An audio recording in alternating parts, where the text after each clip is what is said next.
লাকাদ কানা লাকুম ফি রাসূলিল্লাহি উসওয়াতুন হাসানা, অর্থাৎ আমাদের যিনি সর্বশেষ নবী ছিলেন, যিনি সর্বশ্রেষ্ঠ রাসূল ছিলেন হযরত মুহাম্মদ সাল্লাল্লাহু আলাইহি ওয়াসাল্লাম, তার জীবদ্দশার মধ্যে আল্লাহ রাব্বুল আলামিন আমাদের জন্য অনুকরণীয় সুন্দর আদর্শ রেখেছেন।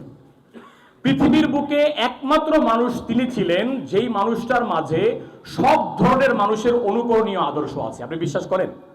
আপনি একজন ডাক্তার হন, আপনি একজন ইঞ্জিনিয়ার হন, আপনি একজন শ্রমজীবী মানুষ হন, আমি একজন কৃষিজীবী মানুষ হন, আপনি একজন শিক্ষক হন, আপনি একজন আলেম হন, আপনি একজন হাফেজ হন, আপনি সমাজের যেই সেক্টরে যেই পেশার মানুষ হন না কেন, আপনার জন্য রাসূলুল্লাহ সাল্লাল্লাহু আলাইহি ওয়াসাল্লামের জীবনে অনুকরণীয় সুন্দর আদর্শ রয়েছে। এই কথাটা কি আপনারা বিশ্বাস করেন?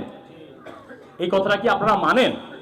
এই কথাটা যদি আমি মানি, আমরা যদি বিশ্বাস করি, তাহলে আমার আলোচনার অংশ হচ্ছে এইটা যে আমি রাসূলুল্লাহ সাল্লাল্লাহু আলাইহি ওয়াসাল্লামের জীবনের কয়েকটা মাত্র সুন্নত নিয়ে আপনাদের সামনে আলোচনা করব।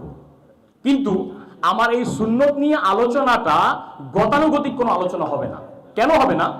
আমি আজকে যে কয়টা সুন্নত আপনাদের সামনে আলোচনা করার চেষ্টা করব, প্রত্যেকটা সুন্নতকে দেখাবো যে এই সুন্নতগুলি বর্তমান সময়ের বিজ্ঞানী বলেন, বৈজ্ঞানিক দৃষ্টিকোণ বলেন, বর্তমান সময়ের ডাক্তার বলেন, চিকিৎসা বিজ্ঞান বলেন, এই সমস্ত দৃষ্টিকোণ থেকে এই সুন্নতগুলো এখন উপকারী বলে সাব্যস্ত হয়েছে। একবার সুবহানাল্লাহ বলবেন না?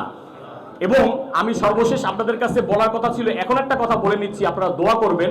আমি একটা বইয়ের কাজ করেছি, আমি মূলত লেখক আর কি, আমি আসলে বক্তৃতা খুব কম দিই।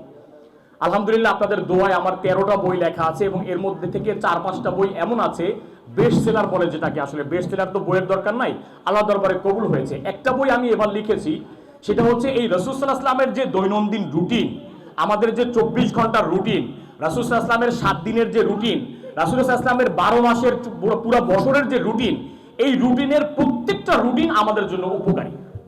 তো আজকে যেহেতু সময় কম, একটা 400 পৃষ্ঠার বইয়ের আলোচনা তো আর 1 ঘন্টায় করা সম্ভব না।